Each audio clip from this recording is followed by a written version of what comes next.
Hi everybody, welcome to this video.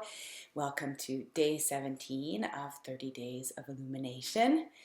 And today is going to be a very enlightening talk for those of you who are already light workers and healers, breathwork practitioners, yoga teachers or instructors, Reiki practitioners, or those of you who feel this calling that you have in your life and inside of yourself, that you're meant to do something bigger than what you're already doing in this life, and that you're meant to be making an impact by sharing your light and by sharing your truth and your gifts with the world. So I'm going to be sharing some awesome insights today about the top 3 wounds that light workers experience.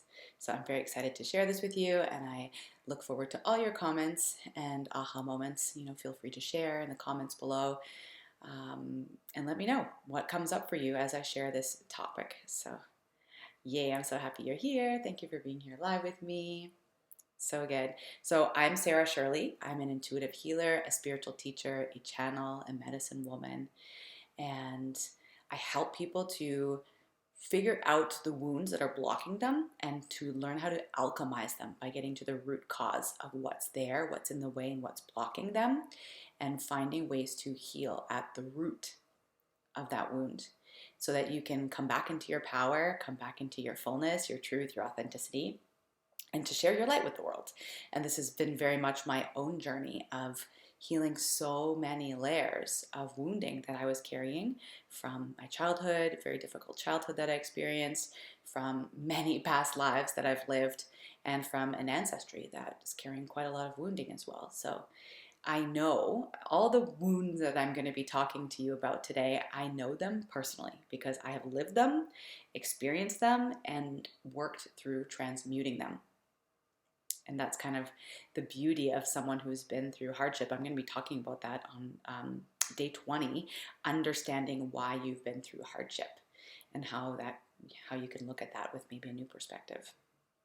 So I wanted to share also that I have a giveaway, not a contest, it's a giveaway for this 30 days of illumination. You can check out the pinned post on my Instagram page, Earth Healer Sarah 1111.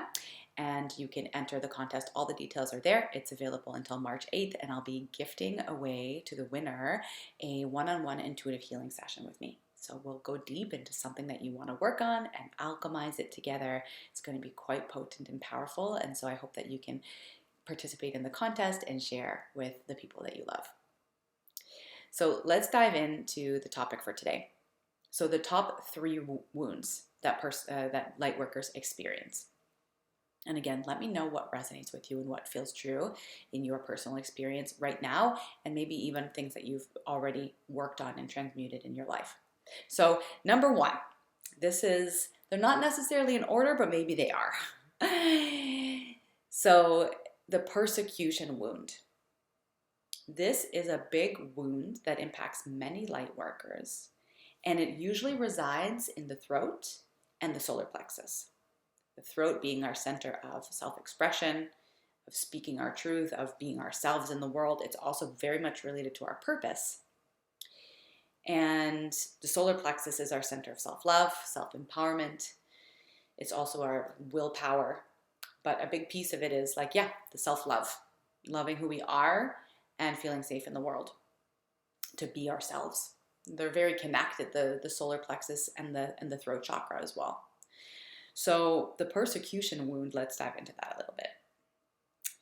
So many light workers carry the witch wound, for example, where actually millions of women, and probably some men too, who practice this type of, earth-based rituals and practices, working with the plants for healing, working with the cycles of the moon, connecting with nature and with animals.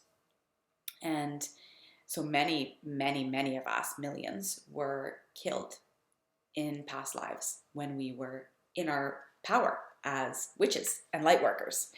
And it doesn't even have to have been as a witch. It could have been in different lifetimes where we were persecuted and killed, literally, for sharing our magic with the world and sharing our healing gifts. And speaking out, for example, or being different from and not following the church, or maybe perhaps a different religion. So we've experienced persecution and literally been killed. And we can carry these imprints inside of our bodies, basically. It's like this remembrance, and we can feel it physically. I know I experienced this type of blockage when earlier on in my journey, I was feeling a lot of fear about showing up and putting myself out there.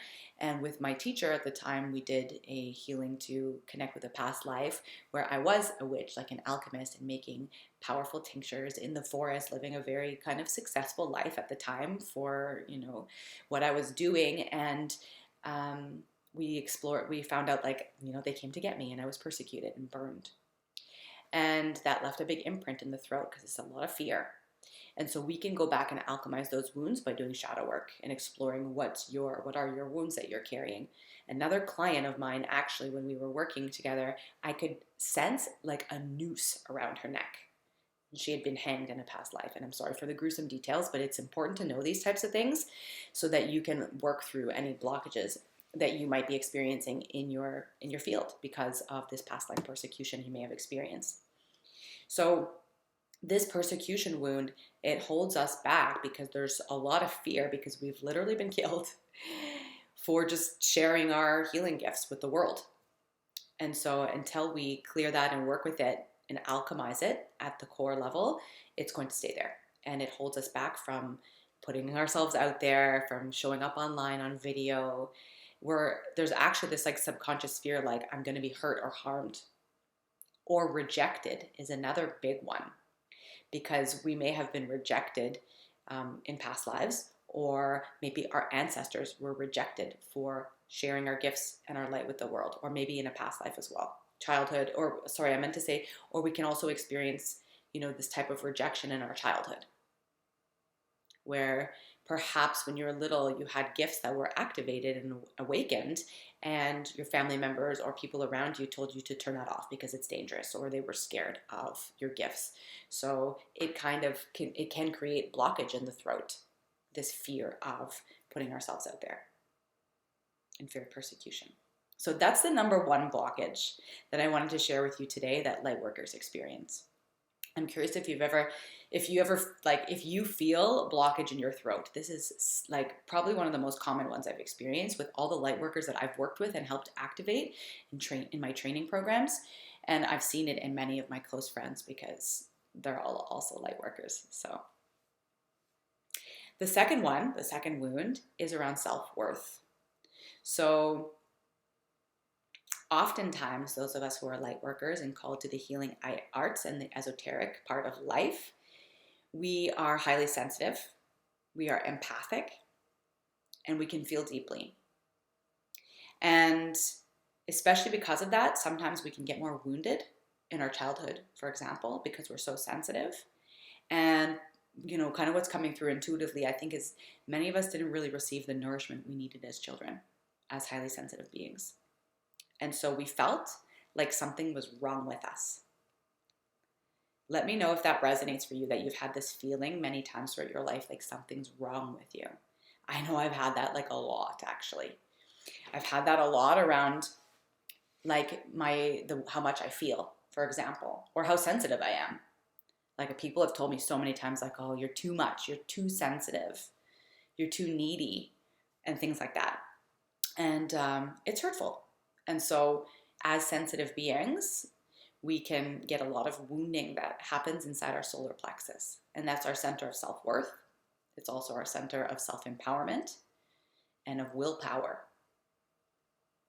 So if we didn't receive the kind of nourishment we needed as children and the type of encouragement we needed, we'll often have a lot of wounding in our solar plexus. And so, like I said, it's very connected to the throat with the persecution wound. But also if we feel like we're not worthy, then putting ourselves out there, like we might self-sabotage ourselves and hold ourselves back from putting ourselves out there because we don't feel worthy at the core level. We're scared of being rejected. Yeah, and that's a big one. I have worked through I laugh about it sometimes because I feel like I've probably worked through like 1,000 layers inside my solar plexus. It's finally feeling a lot more like open. My willpower is very activated and feeling like really worthy of so much more than I ever have felt in my life, like love and clients and abundance and beautiful home and all kinds of things. I'm feeling much more worthy than ever. But I had to work through probably like 1,000 layers.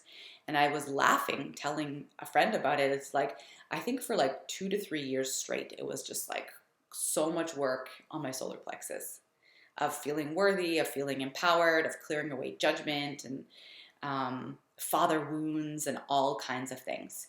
This is a big aspect. This just came actually right now, is around the father wound. Like our solar plexus is related to our father. And it has to do with our kind of belief in ourselves.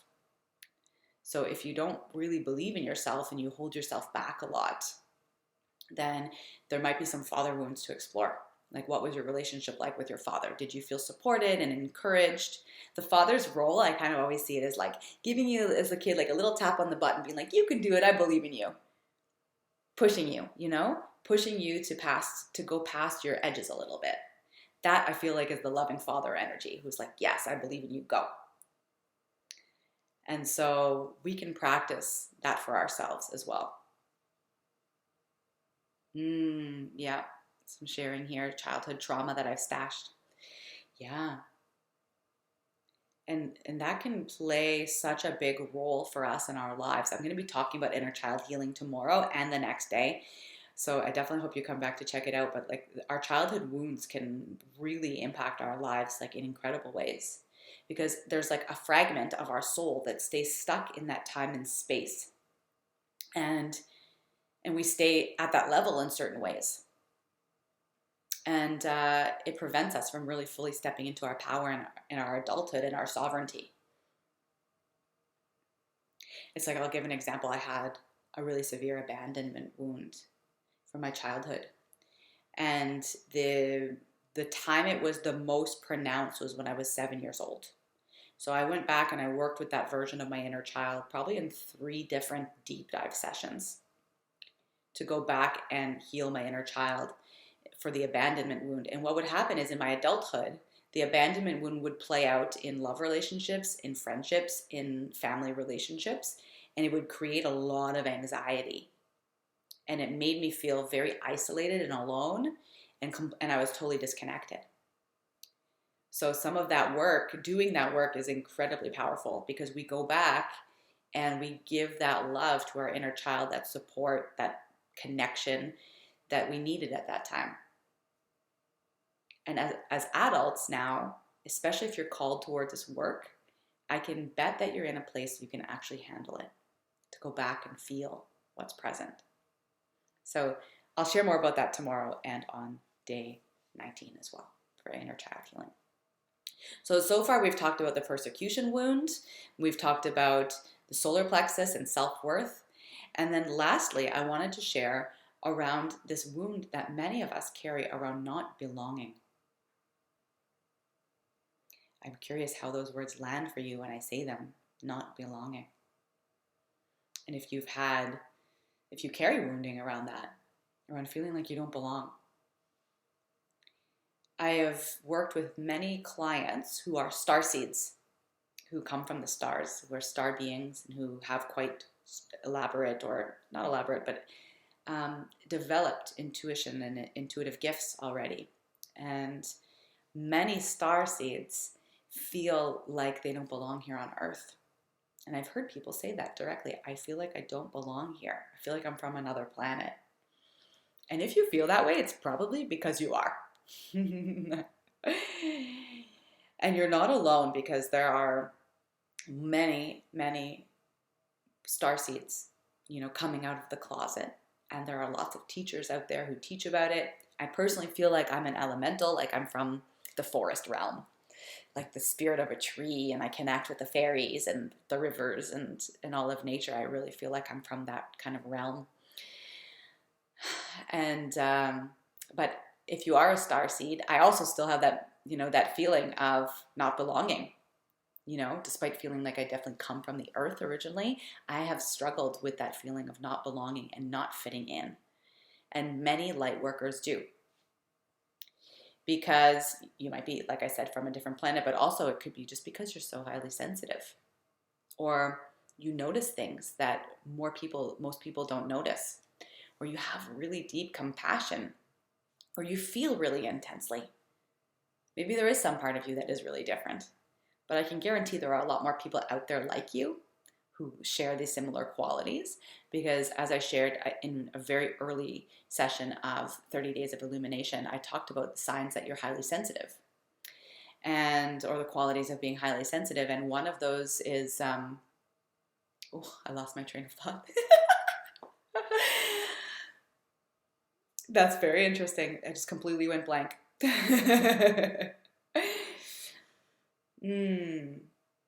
Just around being highly sensitive. Oh yes, the fact that there's only 20% of the population that is highly sensitive. And that means that like 80% is not highly sensitive. And 42% of the population is not sensitive at all. And so the world, this modern day world, is not built for us.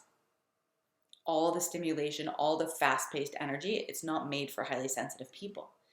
And so, different things might matter to you as a highly sensitive person than to the other people around you. Like, for example, I hate small talk.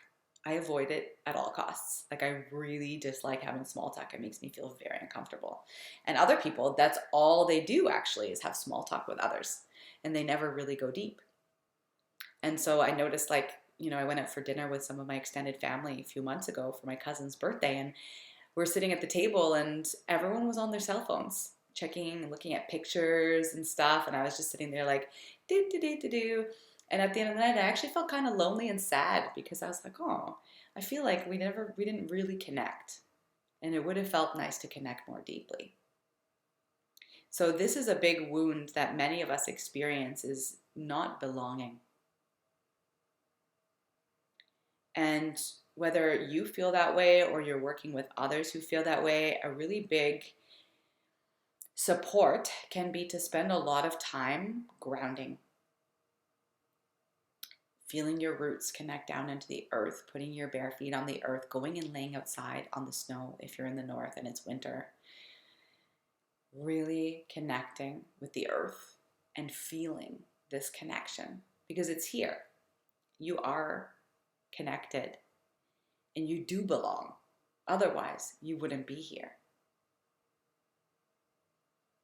So let me know how that feels for you.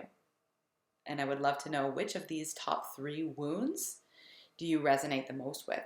Is it the persecution wound? You feel like you maybe are carrying that?